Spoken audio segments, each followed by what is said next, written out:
first and foremost, I am against the word trends in the world, meaning, oh, what's new? Yeah. Because when you take a look at all the technology boom that we live in, and you talk about artificial intelligence, or you talk about, you know, VR. even VR, virtual reality, or augmented reality, and oh my God, I just saw, you know, HoloLens for the first time. You know, we have to imagine that all these technologies have been developing.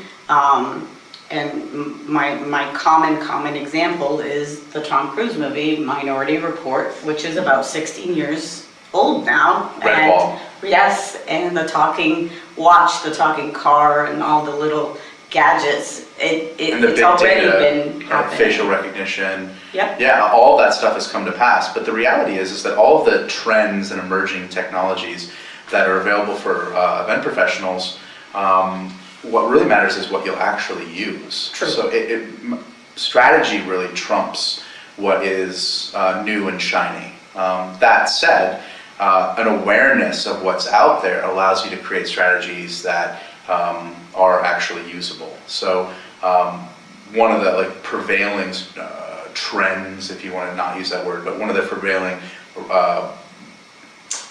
backbones of where events are going is data. And depending on where you are in the industry, that is either a scary word or an exciting word. So I'm in marketing, it's exciting. You know, if you're in an industry that's highly regulated, that's sometimes a scary word. You have to be able to, I guess, know how to balance that, especially with the needs of your stakeholders versus the needs of your constituents, and be able to not cross the line, but also give people the value that they want. Yeah, very true. I mean, the reality of it is events, as well as the brain width of your team, are facing a huge competition right now. So when you look at your events, you are competing against attention span, you're competing against, okay, is my content better than someone else's content?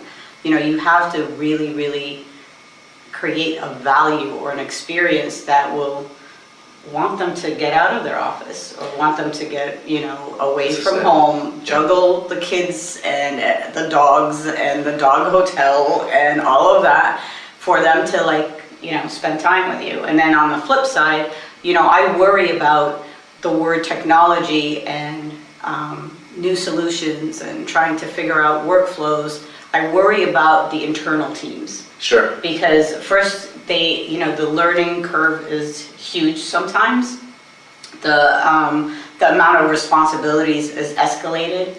I am a big believer, and I'm seeing it now, and I hope, you know, by next year with FICP annual that we get some event technologists in the mix as attendees, because I do believe that event technologist, event tech manager is going to be a crucial position. That's an area in the industry that absolutely I'm seeing more and more of is event teams changing to include both someone who is the technologist, but also like a data analyst, and someone also who is really there for the human areas of face-to-face. So someone with some kind of psychology background or understanding of personas in order to create face-to-face experiences that are exceeding goals set based on parameters that are less about the checkboxes and the Excel spreadsheets of did we eat food on time, but more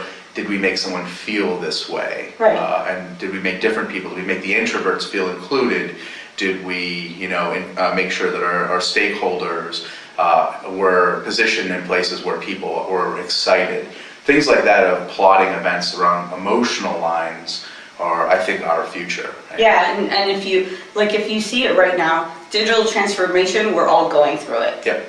And then if you have someone who is not only the internal champion, but is the owner of having those conversations on all levels, C-suite, middle managers, you know, people, boots on the ground type of teams, and they are the ones that are in the know, then you already have someone that not only knows the tech stack or not only knows the solutions in place, but then they'll know what kind of data to take a look at. Right. And then, because we're already at a point where data analytics ties into sentiments. Yeah.